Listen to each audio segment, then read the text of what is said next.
Lenny Wilkens was the quintessential floor general, but he was so much more.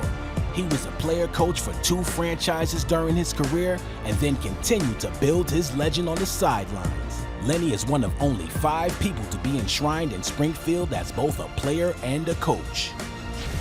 The spotlight really belonged to Lenny Wilkens, the smallest man in the game at 6'1". And at 33, playing in his 8th All-Star game, he showed he still has all the fluid moves that have made him such a standout in the NBA. Lenny Wilkens, out of Boys High, very smooth player. I remember him playing against Coos, and he had stolen the ball from Coos off the dribble once, and went all the way to the basket.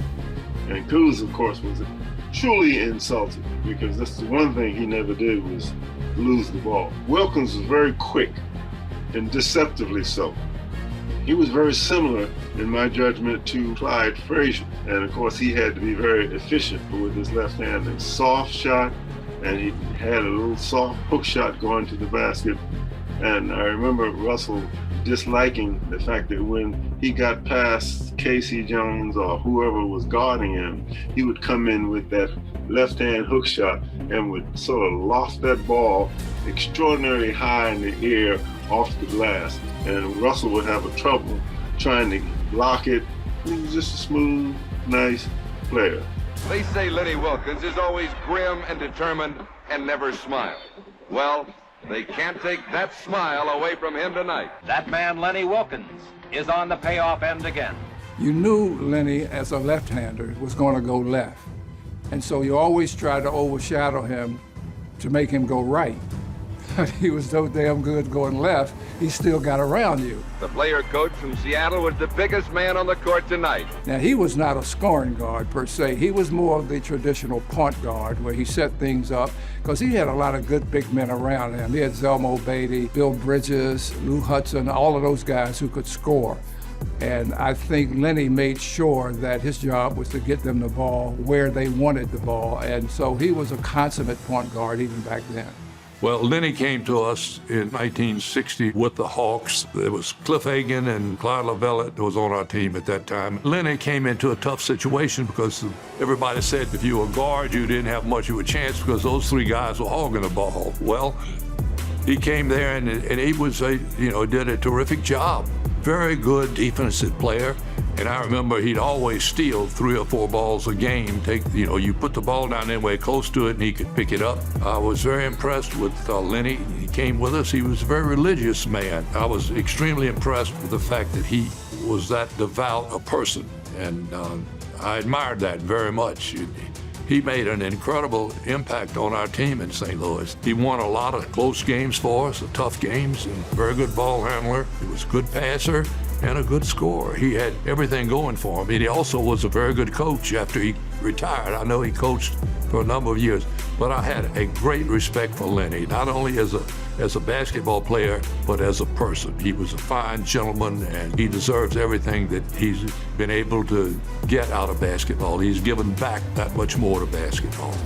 I saw one guy who went to Oz, ended up at Providence, played for Cleveland and a couple other teams. I'm saying that's who I want to be like. Left-handed, okay, he could run the team and stuff like that. The ball, if we don't have a break right away, get it up and get the ball deep tomorrow. Okay, unless you got this ball. And every time I see Lenny Wilkens, I said, you're my idol, because nobody has done what you've done. He's in the Basketball Hall of Fame, I don't know how many times. Okay, player, coach, Olympic teams and stuff like that.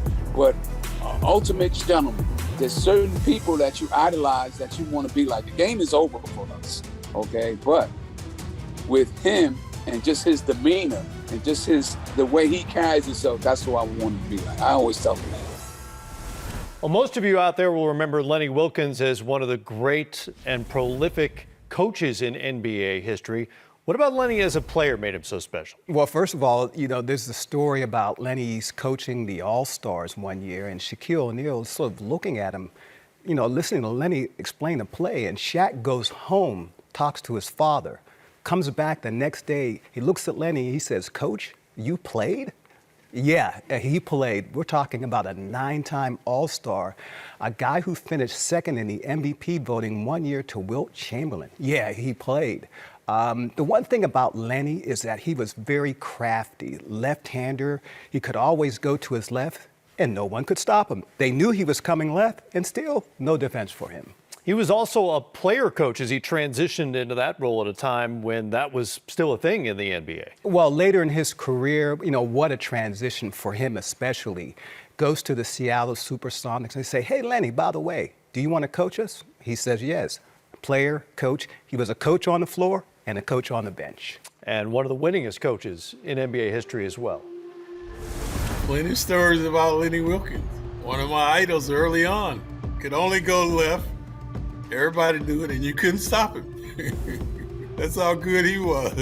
And you knew he was a coach on the floor, and he became one of the first player coaches in the NBA because of that. We function as a team, so we lose as a team, and we also win as a team.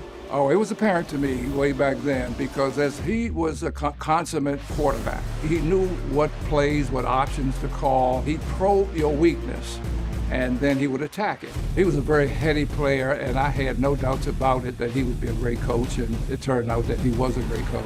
Light it up, Lenny. You are the winningest coach in the NBA.